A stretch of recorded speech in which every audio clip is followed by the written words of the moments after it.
Assalamualaikum warahmatullahi wabarakatuh. Perkenalkan, nama saya Helda Rizky Ananda, stambuk 4518111019. Di sini saya akan melakukan pemeriksaan urinalisis atau sedimen urin. Selamat pagi Ibu, silakan masuk. Perkenalkan Ibu, nama saya Dr. Helda Rizky Ananda yang bekerja pada poliklinik hari ini. Tabe Ibu, namanya siapa? Ibu Naila. Umur tak? 32 tahun. Alamat BTP. Pekerjaan tak? Ibu rumah tangga. Apa keluhan tak Ibu? Kencing tak sakit? Kalau keluar kencing tak? Berwarna merah juga. Berapa minggu Mi atau berapa hari Mi kita rasakan ini keluhan tak? Sudah 2 minggu di. Ini selama kita kena ini penyakit, ada mual, muntah atau demam kita rasa? Tidak ada Ji. Apa ada sakit kepala kita rasa juga? Tidak ada. Di rumah ada juga yang sakit seperti Ibu? Selama ini Ibu sering kerja berat kah?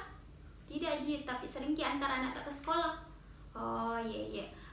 Ada konsumsi obat akhir-akhir ini? Tidak ada Ji.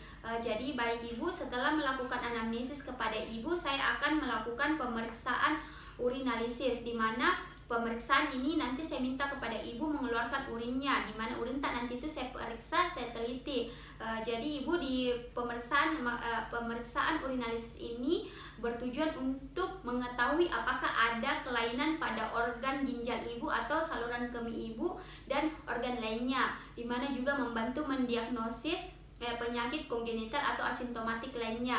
Adapun pemeriksaan pada urinalisis itu ada 3, di mana pemeriksaan makroskopik, pemeriksaan mikroskopik, pemeriksaan kimia.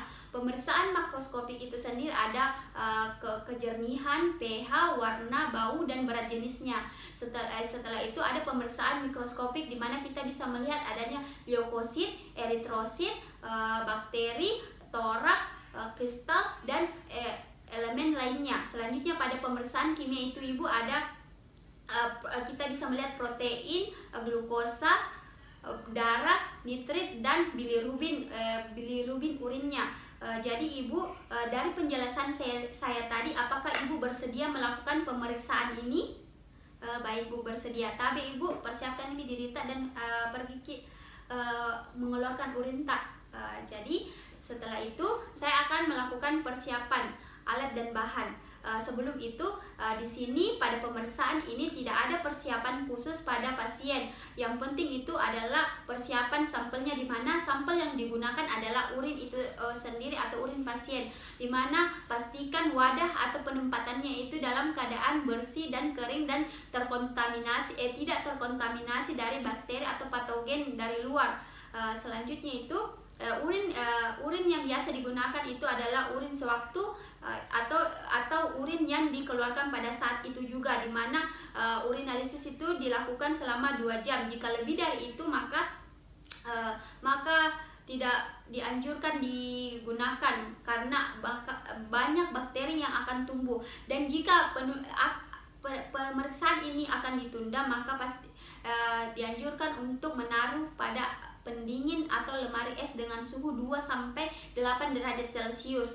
Dan untuk pemeriksaan mikroskopik yang baik itu urin yang digunakan adalah urin pagi hari, karena tingkat kepekatannya itu lebih tinggi. Urin di pagi hari itu diambil pada saat baru bangun tidur.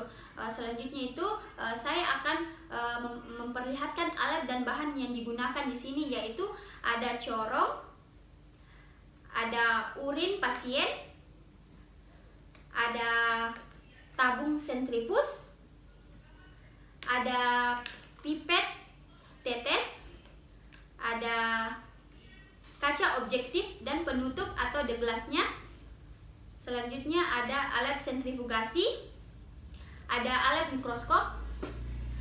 Setelah memperkenalkan atau memperlihatkan alat dan bahannya, saya akan mempersiapkan diri dengan melakukan cuci tangan rutin dan memakai handscoon.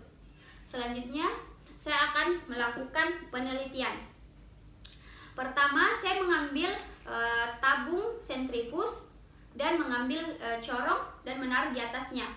Selanjutnya itu saya akan mengambil urin pasien dan menaruhnya sebanyak 10 sampai 15 mili. Setelah itu saya masukkan ke dalam sentrifuge selama 5 menit dengan kecepatan 2000 rpm.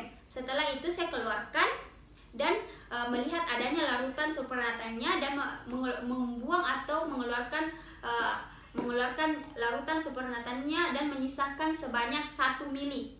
Setelah tersisa dengan 1 mili, saya akan melakukan teknik seperti ini untuk mencampurkan sisa urin dan endapan yang ada pada larutan ini atau larutan urinnya. Setelah tercampur dengan rata, maka saya akan mengambil pipet tetes. Saya akan mengambilnya seperti ini dan mengambil kaca objektif dan meneteskannya sebanyak 1 tetes. Setelah itu saya menutupnya dengan kaca penutup atau the glass. Selanjutnya saya akan memeriksakannya menggunakan mikroskopik. Alat mikroskopik dengan perbesaran 40 dan 10 kali kaca objektifnya. Dalam pembesaran 10 atau 40 itu kita bisa melihat adanya torak, adanya kristal dan adanya bakteri pada urin yang diperiksa, dan kita juga bisa mengetahui adanya leukosit ataupun adanya eritrosit pada bakteri. Jadi di sini saya akan membacakan hasil dari pemeriksaan mikroskopik atau urinalisis saya ini. Jadi Ibu, di sini saya mendapatkan bahwa dari pemeriksaan saya melihat adanya eritrosit atau banyak darah pada urin Ibu, di mana itu lebih dari 5/8 pandang besar, dan juga saya menemukan adanya batu yang di mana itu bisa membuat kencing Ibu terasa nyeri. Selanjutnya itu saya melihat adanya epitel gepeng yang dimana Ibu itu bisa dikatakan sehat. Selanjutnya itu saya melihat adanya bakteri. Bakteri itu lebih dari 2/8 pandang besar. Jadi Ibu, di sini saya bisa mendiagnosis sementara kalau Ibu itu terkena ISK atau infeksi saluran kemih. Saran saya Ibu, nanti Ibu itu saya kasih obat antibiotik untuk menghilangkan nyeri yang Ibu rasakan. Selanjutnya itu saya akan menganjurkan juga kepada Ibu nantinya setelah pulang dari ini minum obat dan pastikan juga menerapkan pola hidup sehat, dimana nanti itu makan makanan yang bergizi, makan yang tinggi serat, dan makan buah-buahan. Tidak lupa juga rajin minum supaya lancar pembuangan tak. Jadi Ibu di sini juga kurangi kerja berat dan atur pola tidur tak, jangan begadang. Selanjutnya itu Ibu, nanti ini obat tak kita minum. Kalau misalkan masih sakit, kita rasa tidak sembuh, habis obat tak kembali ke sini, nanti saya akan merekomendasikan surat rujukan kepada dokter spesialis urologi untuk pemeriksaan yang lebih lanjut. Mungkin itu saja yang bisa saya sampaikan Ibu kepada kita. Apakah ada pertanyaan atau ada yang tidak kita mengerti? Baik Ibu, tidak ada. Terima kasih Ibu. Mungkin itu saja yang bisa saya sampaikan hari ini. Kurang lebihnya mohon dimaafkan. Terima kasih.